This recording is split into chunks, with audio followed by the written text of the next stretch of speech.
We just felt compelled to step in and help, and then I saw her picture and it just broke my heart. I just felt like more people needed to be out there looking for her. The search continues for a missing woman. Amy Cherry has our top story. Samantha runs the Facebook page Missing and Murdered in Florida. Our mission is basically to bring closure to the family, help them find their loved ones or a murder suspect or cold cases. Anything to do with people that are missing, we're fully involved with. Next Saturday at 8:30 a.m., they'll focus their efforts on finding Teresa Hartley. Hartley disappeared March 10th while camping near Delancey Loop's trailhead in the Ocala Forest. It is rough terrain. We have snake boots, pants. It's definitely going to be hot. A lot of woodland area. There's a lot of sand type trails, so there is a lot of walking. Basically, you dress like if you're going to the woods. We are trying to see if anybody has ATVs or Jeeps or even 4x4, anything that can get these people out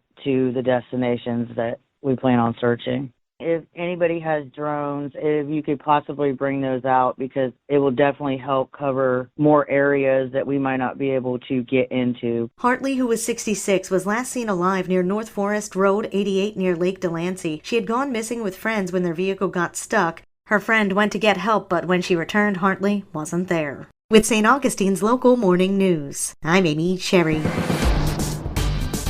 This local news is a service of your hometown Toyota dealer, Beaver Toyota US 1 St. Augustine, here to wow you. The St. Augustine City Commission will be discussing nightlife at a workshop a week from today. We want to be responsible to our visitors and to our residents. So what we tried to shape here is a balance to bring a permit from midnight to 2 a.m. because serving alcohol is not a right. It really is a privilege. Coming up on Monday, August 21st from 9 to noon in the Alcazar Room of City Hall, the City Commission will host a public workshop to discuss the recently proposed nightlife ordinance that involves alcohol at certain events that came before the Commission last month. St. Augustine Mayor Nancy Sykes-Klein. Basically, it sets up a situation where to obtain a permit, businesses will have to do certain things. One of them is a last call procedure. You may not know this, but we don't have a last call procedure in the city of St. Augustine right now. Members of the public in attendance will have the opportunity to make comments during the workshop that will include discussion on this part of the topic. The other things that are provided for should provide appropriate security coverage based upon the nature of each night's events. At the end of the meeting, if a member of the City Commission recommends the proposed ordinance be reconsidered for a vote, it will be placed on a future meeting agenda. For St. Augustine's Local Morning News, I'm Karen Johnson. The economic impact demands that we have good numbers, and we don't have good numbers now, and I don't want to close the ocean based on bad numbers. Red snapper season has been extended in Florida's Gulf. Congressman John Rutherford spoke to Liz Ryan at the Conch House Marina. Recreational red snapper season in the Atlantic and federal waters is limited to 2 days and 1 fish per person per day. The National Oceanic and Atmospheric Administration sets those numbers based on count, but the congressman has questions. The stock assessment numbers are not that reliable. So over the past 3 years, we have now funded $5.1 million to do the research to get a good stock assessment.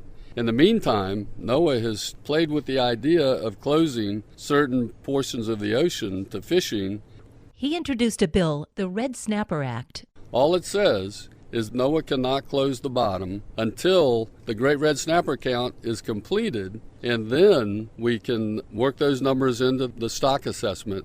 Closing the bottom right now is not the answer. Thursday, Congressman Rutherford set sail with a research team from the University of Florida to tour reefs off the coast of St. Augustine. Will Patterson, professor of aquatic sciences, was there to show the congressman the methods they use in their study. Our study is designed to produce 2 separate estimates of red snapper population abundance. One is based on camera sampling with ROVs and camera traps.